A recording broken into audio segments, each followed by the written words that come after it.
El saludo para ustedes, siempre afectuoso. Regresamos para compartir, como es habitual, otro consejo sano. Y desde el comienzo quiero declarar el tema que hoy abordamos. Tiene que ver con el embarazo y la neurología. Y está con nosotros, para suerte nuestra y también de ustedes, el doctor Omar González González, especialista en neurología. Bienvenido, doctor. Muchas gracias. Qué bueno tenerlo en casa, como nos gusta decir, para conversar sobre esta etapa que viven nuestras mujeres y también sus parejas, la familia toda. ¿Es cierto, doctor, que el embarazo, que el periodo gestacional hace más inteligentes, más astutas, más habilidosas, más capaces a nuestras mujeres?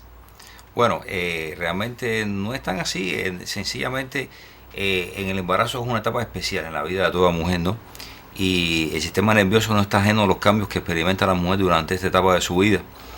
Y bueno, el sistema nervioso puede sufrir cambios, unas veces son positivos, otras veces son un poquito negativos, en fin, en dependencia del background con el que la mujer ya venía de antemano a ese momento de su vida, a ese momento nuevo, novedoso. Y el sistema nervioso va a tener una carga también grande durante esta etapa, en la cual la mujer, en dependencia de cómo sea su estilo de vida, de cómo logre manejar las enfermedades que ya padecía, va a hacer que su sistema nervioso sufra lo menos posible y salga beneficiado durante esta etapa de su vida. En la mujer, ¿cómo, digamos, funciona el sistema neurológico, cerebral? ¿Se manifiestan algunas modificaciones? ¿Se despiertan, digamos, algunas maneras de actuar del cerebro en el caso de la mujer embarazada? Sí, el influjo hormonal que ya tiene de por sí el embarazo con el aumento de los progestágenos durante toda esta etapa hace que se modifiquen mucho de la bioquímica cerebral. Y entonces, por ejemplo, la mujer experimente alteraciones en su estado anímico, en su estado afectivo. Puede, por ejemplo, ponerse un poco lábil afectivamente. La labilidad significa esta alternancia entre encontrarse bien, deprimirse, ponerse un poco eufórica, en fin. Y entonces ya no está tan equilibrada como lo es normalmente la mujer sin estar embarazada. Y lo otro que puede sufrir también es el sistema nervioso periférico, o sea, los grandes troncos nerviosos periféricos que inervan los miembros, la piel, los músculos, las articulaciones, las vísceras en sentido general, van a tener una fuerte carga debido a que durante el embarazo la mujer experimenta un aumento de peso considerable.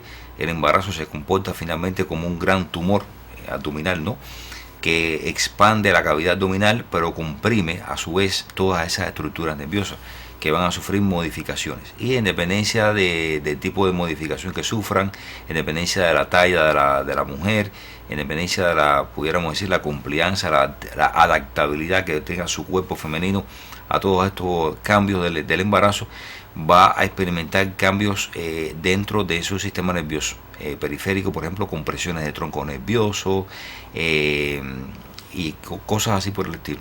De manera que el sistema nervioso es de los que experimenta un mayor cambio en este periodo gestacional de la fémina, doctor. Sí, el aparato nervioso en sentido general se ve sometido a fuertes estreses. Si le pregunto sobre alguna enfermedad neurológica, algún padecimiento asociado con la neurología y el embarazo, ¿qué me podría decir? ¿Puede que algún padecimiento en particular limite el embarazo de una fémina o al menos lo retarde o sea tortuoso asumirlo desde una condición saludable?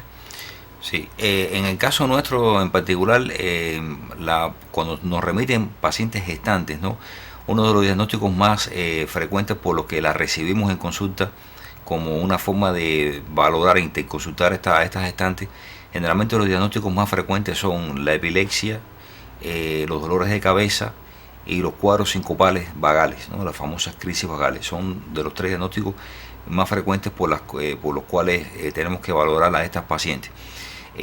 Como todo paciente, a fin de cuentas, uno puede encontrar embarazadas que provengan con cualquiera de las enfermedades neurológicas que se encuentran en la población en general.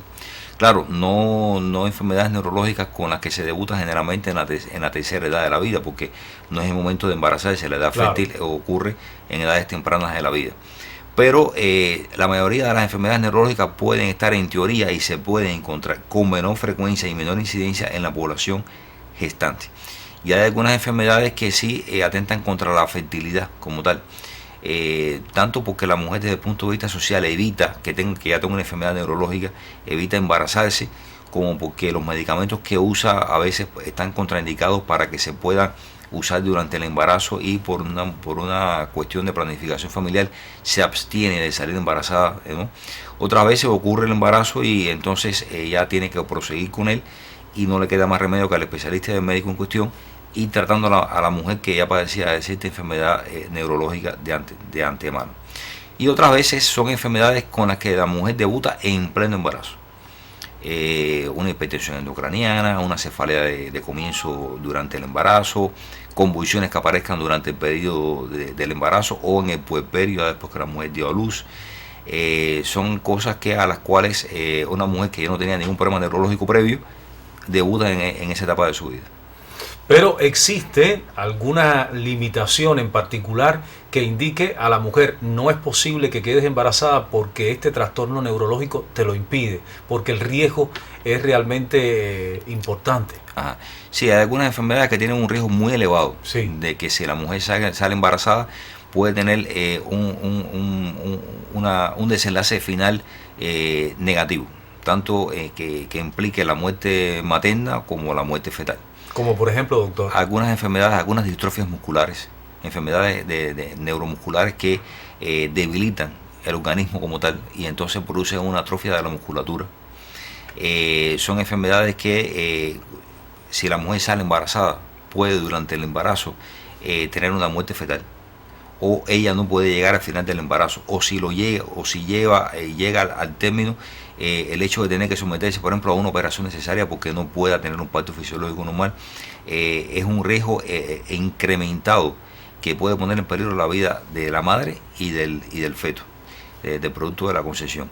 Algunas distrofias musculares, algunas enfermedades vasculíticas como un lupus eritematoso sistémico, algunas enfermedades, por ejemplo, el síndrome antifosfolipídico, son enfermedades que pues son graves, son enfermedades graves y pueden, si la mujer sale embarazada y no se logra detener a tiempo porque no pudo ser posible, entonces puede tener un riesgo muy importante de que el producto final, de que el parto final no llegue a feliz término todo y no se pueda producir el nacimiento de un hijo con la estabilidad desde el punto de vista de la vida y de la salud de la madre también. Es un riesgo incrementado. También el hecho de algunas malformaciones vasculares en el cerebro, como por ejemplo una malformación arteriovenosa, un aneurisma cerebral, que de encontrarse y descubrirse no se puede esperar a que la mujer para y llegue al puerperio, sino que hay que actuar inmediatamente. Porque ese aneurisma en un momento de rompimiento puede provocar la muerte de la madre, y el desenlace puede ser fatal también para el bebé. Puede ser fatal para el bebé. Hay algunos tipos de epilepsia que son muy refractarias, que no se aconseja que la mujer saque embarazada porque puede tener producirse durante una crisis de epilepsia puede haber una ruptura intraútero, ¿no? Y entonces producirse la muerte del feto y junto con eso la muerte de la madre también. No quiere decir que una mujer epiléptica no pueda salir embarazada, pero es muy peligroso, es muy riesgoso. El embarazo, históricamente se ha dicho que cuando la mujer sale embarazada tiene un pie del lado acá y un pie del lado allá, como se dice, ¿no? Porque de hecho es un tiempo muy peligroso. Y las enfermedades crónicas, entre ellas las enfermedades neurológicas, nunca se sabe realmente qué pueda pasar con ellas durante el embarazo. Puede ser que se estabilicen mucho, pero puede ser todo lo contrario y que se descompensen demasiado. Por los propios cambios, por los propios esfuerzos y modificaciones que experimenta el organismo. Doctor, hemos declarado el tema, incluso hemos avanzado en varias respuestas valiosas en relación con el asunto. Yo le propongo hacer un corte, hacemos un receso breve y de inmediato regresamos para seguir conversando con el doctor Omar en Consejo Sano.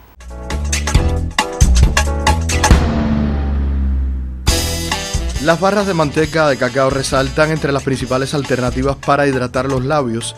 Debido a las características humectantes, las hadas de cacao sirven como remedio natural desde tiempos remotos, orientando su empleo al cuidado de la piel. Este producto trabaja desde adentro hacia afuera, absorbiendo las grasas del cacao para curar la resequedad y las grietas. La irritación y las llagas en los labios causan dolor. Además de los analgésicos que suelen recetar los médicos, untar un poco de manteca de cacao ofrece una sensación de alivio y suavidad. Si los labios están agrietados en exceso o sufren de herpes, lo más recomendable es suspender su uso hasta nueva orden médica.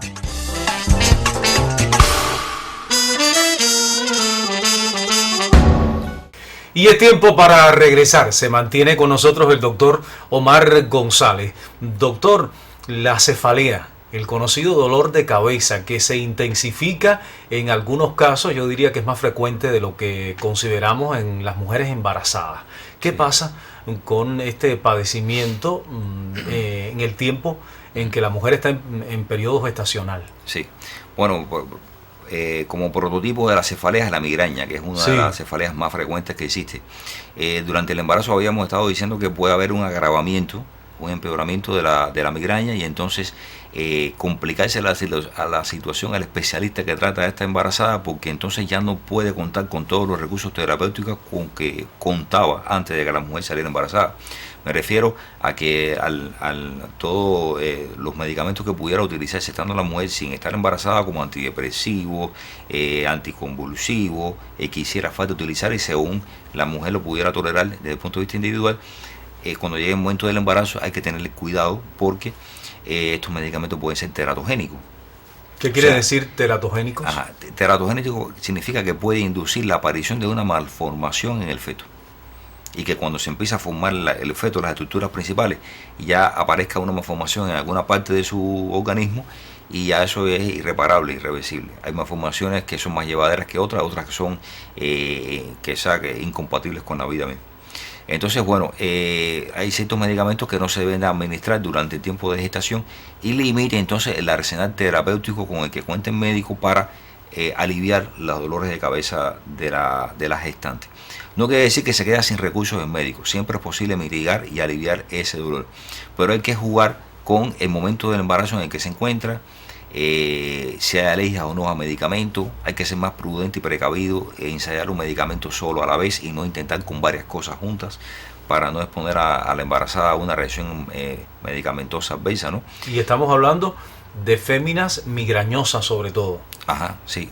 Sí, es más improbable que se debute por primera vez con migraña durante ese tiempo de la gestación, porque la mujer generalmente va a quedar embarazada sobre la final de la segunda década de la vida, ya tercera década de la vida. Pero para ese momento, si la persona tenía alguna predisposición a padecer de migraña, se supone que hubiera debutado con la enfermedad mucho antes, desde la niñez, desde la adolescencia temprana, desde la pubertad. ¿No es el embarazo la razón de peso para que debute como migrañosa? No es así. Pero sí de descompensación de su enfermedad. Sí. Porque pudo haber estado muchos años aliviada e incluso hasta desconocer que tuviera migraña o no. Eso es una cosa que le cuesta trabajo médico en una entrevista, en la anamnesis, que es como se llama el interrogatorio del paciente, intentar precisar y hacerle ver al paciente de que ya padecía de esa enfermedad. Y cuando uno le pregunta, ¿ya tú eras migrañosa ya? Te pueden responder no, pero cuando uno empieza a indagar y entonces averigua la historia familiar y otros síntomas que pudieran haber estado presentes cuando tenía ciertos dolores, uno llega a la conclusión de que sí, ya venía padeciendo de la enfermedad, pero que la persona, la gestante lo ignoraba. O casi lo olvidó porque ha transcurrido mucho tiempo. O casi lo olvidó. Y no lo asociaba con una enfermedad que estaba allí en su organismo y que esperó el embarazo para despertar de algún modo, doctor. Vamos a detenernos algunos minutos también en los fármacos. Digo además porque, digamos, algún tratamiento farmacológico puede generar después eventos neurológicos en el periodo gestacional y hay que tener mucho tino en ese sentido, doctor. Sí, siempre ha sido necesario que los pacientes no se automediquen. Es estrictamente más necesario que durante el embarazo lo hagan menos. Claro. Y entonces que se acuda a la consulta especializada para que se le oriente el tipo de medicamento que debe utilizar o no, ya que de no hacerlo así correctamente puede resultar en detrimento del bienestar del feto y que la enfermedad no se compensa, al contrario, se descompense cada vez más y sea cada vez más difícil para el médico compensar a la gestante. Por tanto, se recomienda no empezar a medicarse para un simple dolor de cabeza durante el embarazo y consultar al especialista. Porque está bien, ya la gestante sabía que padecía una migraña, pero puede ser que esté debutando una cefalea de otras características y de otra naturaleza. Porque, por ejemplo, un dolor de cabeza en el embarazo puede significar otras cosas. Puede significar una hipertensión endocraniana. Y entonces, en ese caso, el especialista es el que tiene que está apto para hacer ese diagnóstico, mandar los estudios pertinentes para encontrar ese tipo de afectación. Ya llevaría un tratamiento diferente, porque se le pueden afectar otras estructuras como el nervio óptico. Una hipertensión endocraniana mal tratada puede producir una atrofia del nervio óptico y producir una ceguera irreversible. Lo otro es un dolor de cabeza que aparece en el embarazo, sobre todo en la segunda mitad del embarazo. Puede significar que tiene una alteración que se llama preeclampsia, que eso es un aumento que puede traducir aumento de la presión arterial durante esa etapa del embarazo con consiguientes dolores de cabeza, y eso requiere un tratamiento específico porque puede producir un parto pretérmino, puede producir complicaciones en la madre también. Y entonces no conformarse con decir, yo soy migrañosa, yo me tomaba tal pastilla y me aliviaba, y conformarse con eso, sino acudir al especialista en busca de otras causas que pueden producir dolor de cabeza que no sea la migraña propiamente dicha. Y si le pregunto sobre los ictus, ¿verdad? Que son términos bastante manejados por la población, un evento neurológico riesgoso, peligroso, ¿pueden aparecer en los periodos estacionales también, doctor? Pueden aparecer también. Durante el embarazo hay un estado como de hipercoagulabilidad. Es como si la sangre estuviera más propensa a formar coágulos que en el resto del tiempo normal. Y esto puede predisponer a una mujer embarazada a un infarto cerebral. Ictus indica eso, infarto. Accidente cerebrovascular. Accidente cerebrovascular. Que pueden ser los infartos cerebrales o las hemorragias cerebrales.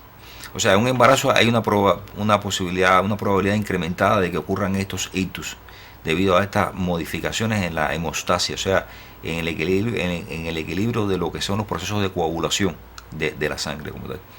Y entonces la mujer estar expuesta a un ictus, ¿no? A un accidente cerebrovascular, infarto isquémico en este caso, o hemorragia cerebral. Esto también dando por sentado de que no padezca de otras enfermedades concomitantemente, o sea, coincidentemente, como por ejemplo un lupus, un síndrome de antifosfolípido, que son diagnósticos en los cuales la mujer tal vez estuvo, vamos a suponer, antes de salir embarazada, tratándose por un problema de infertilidad. Por estas razones, de pronto logra concebir, logra salir embarazada, pero ya padecía de una enfermedad que la predisponía, o sea, la predispone a tener la posibilidad de desarrollar un ictus con mayor probabilidad de que si no hubiera padecido de estos otros trastornos. En el embarazo. En el embarazo. En el embarazo. Doctor, una mujer embarazada ya con padecimientos neurológicos está en capacidades de transmitir al bebé en el orden hereditario esos padecimientos. ¿Se heredan las enfermedades neurológicas de madre a hijo? Algunas pueden heredarse, por ejemplo, una epilepsia en el futuro. Sí. Puede heredarse en el futuro. Si la mujer padecía, por ejemplo, de las distrofias miotónicas estas que estamos hablando, que hacían el embarazo muy peligroso para la mujer, la mitad de los niños que tengan pueden heredar la enfermedad también. Por ejemplo, una miastenia gravis, que es una enfermedad debilitante de los músculos, durante el tiempo o sea, inmediatamente después del nacimiento, del parto, y en las primeras 4 o 6 semanas, como la mujer le puede transmitir sus anticuerpos, los anticuerpos patológicos que ella tiene y que su organismo desarrolló y que son la razón de ser de su enfermedad, se lo puede transmitir por la circulación materno-fetal al niño, y entonces, y entonces desarrollar una miastenia, el feto. El recién nacido desarrollar una miastenia, una reacción miasteniforme durante un mes aproximadamente, en el cual se puede sentir debilitado el niño, pero con tratamiento se logra evitar que se complique, y eso pasa, es un proceso autolimitado, hasta que no pasa el tiempo no se llega a quitar completamente del todo. O sea, hay cosas que los puede heredar en ese mismo momento y otras cosas que a largo plazo puedan resultar también heredables. En el propio sistema de atención a las embarazadas, doctor, a partir de las políticas que existen en el país, está diseñado el enlace ese que debe existir entre los ginecólogos, los especialistas de neonatología, con, por ejemplo, un neurólogo en caso de que la embarazada lo requiera. Sí, eso está bien estipulado y se cumple bien realmente. Casi todas las semanas, en un mes, yo casi siempre tengo que ver varios casos de embarazadas que son remitidas por esa situación, por la atención primaria de salud. Y también en la atención secundaria también valoramos a pacientes que son gestantes u otras que son puérperas, que tienen complicaciones de sus enfermedades crónicas estando ingresadas en el hospital, por la razón que sea. Por ejemplo, hemos visto en el hospital ingresadas pacientes que han hecho una parálisis facial periférica. La incidencia de la parálisis facial periférica es mayor a la mujer estando embarazada que cuando no lo está.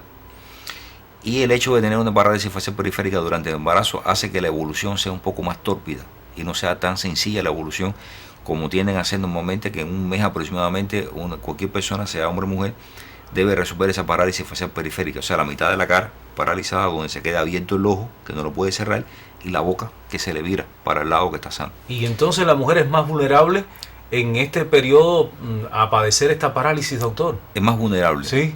Y hay que extremar los cuidados para medicarla precozmente y que no desarrolle complicaciones ni queden secuelas de esa incluso parálisis. en féminas jóvenes, en la segunda y tercera década de la vida. Sí, pueden aparecer la parálisis facial periférica. Otras cosas que pueden aparecer también son afectaciones del sistema nervioso periférico. Y la mujer puede sentir, por ejemplo, calambres musculares periféricos en las pantorrillas, en las piernas, porque durante el embarazo pueden ocurrir muchos desajustes con los electrolitos. Los electrolitos son el sodio, el potasio, el cloro, estos iones, ¿no? Y eso puede predisponer a que aparezcan estos calambres en las mujeres embarazadas. Que una vez que pase este proceso, ese tiempo, vuelve todo a la normalidad. Y nosotros pasamos un corte. Doctor, regresamos en breve para seguir dialogando sobre este asunto en Consejo Sano.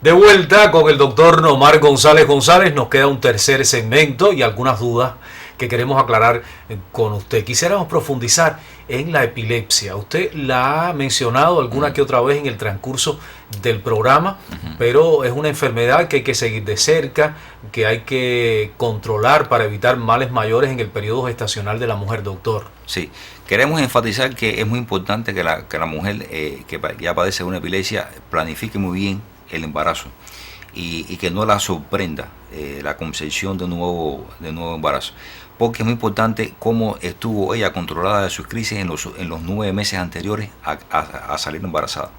En dependencia de cuán controlada estuvo ella aproximadamente un año antes de salir embarazada, será el control que logre de su enfermedad durante el periodo de gestación. En un periodo anterior al posible embarazo descontrolado puede traer consecuencias negativas después. Es un factor predictor de cómo se va a comportar su enfermedad durante el embarazo, cuántas crisis puede llegar a tener. Y es muy importante que la mujer no tenga crisis de epilepsia durante el embarazo, porque si no aumenta la posibilidad al doble de que el hijo herede convulsiones también, herede algún padecimiento parecido a la epilepsia. Y que sufra algún daño el feto. Y que sufra algún daño intraútero, el feto como tal. O sea que esto es importante, que la mujer planifique bien. Como mismo se le dio ahorita a la mujer en edad fértil, que tome el ácido fólico durante un año antes, también que controle muy bien su enfermedad con los especialistas un tiempo antes, aproximadamente un año, para que llegue el momento del embarazo ya sabiendo el medicamento con el que se va a quedar tomando durante todo el embarazo, y no que cuando saque embarazada a esa hora el especialista genética tiene que remitir al especialista de neurología para ver si el medicamento que estaba tomando era el adecuado o no, y a esa hora hacer un cambio. No es apropiado hacer un cambio de medicamentos antiepilépticos en pleno embarazo. De manera que la fémina fértil que espera un embarazo pronto y que es epiléptica debe asumir con seriedad un tratamiento previo al momento en que queda embarazada, para que entonces el periodo gestacional se muestre feliz. Y no esperar a la gestación, ya una vez que está embarazada, que entonces a esa hora los especialistas tengan que preocuparse por ver cuál es el tratamiento que le van a dejar durante su embarazo. Otro asunto muy serio, doctor, que asusta a todos, tiene que ver con la tumoración cerebral. En este periodo, que aparezca algún tumor que puede después ser diagnosticado de un lado o del otro. Sí. ¿Cómo lo asume la neurología en este caso? Pueden aparecer lesiones ocupativas de espacio que se descubran en ese Sí. momento, y entonces ante síntomas que tenía la paciente como una cefalea que no se quitaba, convulsiones que aparecieron por primera vez en su vida, y se da el diagnóstico en ese momento. Y en ese caso los especialistas decidirán hasta qué punto es más necesario tratar la vida de la mujer con algún tratamiento o con alguna cosa. No piensa una mujer embarazada de que no es posible que aparezca un fenómeno así aún durante ese periodo. Ha ocurrido. Ha ocurrido. Y entonces ante un síntoma nuevo que aparezca, una cefalea diferente, de características diferentes a las que siempre tuvo, a pesar de que haya sido anteriormente migrañosa, acuda al especialista para dilucidar y que se orienten los estudios pertinentes para encontrar, descartar o confirmar este tipo de diagnóstico que no puede ser grave, no pueda ocurrir durante la gestación. En algunas de las situaciones que usted ha descrito, doctor, aquí puede tomarse incluso la decisión de interrumpir el embarazo como salida, digamos, más feliz a circunstancias en que puede peligrar la vida de la madre. Pudiera ser, pudiera adoptarse una vez que se tengan todos los diagnósticos por la especialidad en cuestión de la neurología. En este caso, se pone toda esta información en manos de la atención de genética, del personal que está encargado del asesoramiento y de seguimiento de su embarazo. Doctor, ya casi que estamos en el minuto final del programa y quisiera algunas sugerencias en torno a la salud neurológica de la paciente. En general, ¿hay estilos de vida más favorables? ¿Hay maneras de prevenir? ¿Qué le recomendaría usted a esa futura madre, también a su pareja, a la familia cercana? Por ejemplo, en el caso de cosas que se pueden manejar desde el punto de vista de cambios en el estilo de vida, si la mujer padecía anteriormente de síncopes vagales, que sepa que las cosas que tiene que hacer para, si en algún momento se sintiera con los síntomas que van a dar comienzo a un cuadro sincopal, que sepa que debe acostarse inmediatamente de cúbito lateral, si es del lado izquierdo mejor todavía. Por ejemplo, si comienza a sentir calambres en la punta de los dedos, molestias durante la cama, durante el tiempo de la noche en el cual intenta descansar, durante el embarazo pueden aparecer un síndrome del túnel del carpo, porque entonces se inflama el nervio mediano que viene por aquí y entonces inerva la punta de los dedos, aquí la mano, la palma de las manos, los dedos en sí, y esas estructuras se pueden inflamar, se pueden resentir, y entonces la mujer tener esos síntomas durante ese tiempo del embarazo y durante el puerperio también. O sea que son cosas que cuando la embarazada se los empieza a sentir, que acuda rápidamente al especialista para que sea medicada para este fin. Durante el embarazo también pueden aparecer complicaciones neurológicas como un síndrome de Guillain-Barré, que aparece en la población normal. Es una complicación que puede aparecer durante el embarazo también, pero también tiene su medicación. Los medicamentos de primera línea que se utilizan para salvar la vida de un paciente con un síndrome de Guillain-Barré también son susceptibles de ser manejados y utilizados durante el periodo del embarazo para también salvar la vida de la madre, ¿no? Ahora vemos un personaje en la telenovela brasileña que está padeciendo de esta enfermedad. No está embarazada, es una joven, pero está padeciendo, claro, la enfermedad. Y el hecho de que la mujer haya sufrido una patología neurológica de esta índole no quiere decir que en futuros embarazos necesariamente también los va a sufrir. Todo se vive y se trata en ese momento, y no quiere decir que haya un riesgo incrementado para un futuro embarazo. Aclarada esa última duda que no alcancé a preguntarle, doctor. Muchísimas gracias por estar con nosotros en el programa. Muchas gracias. A ustedes también el agradecimiento. Regresamos dentro de 7 días para compartir, como siempre, otro consejo sano.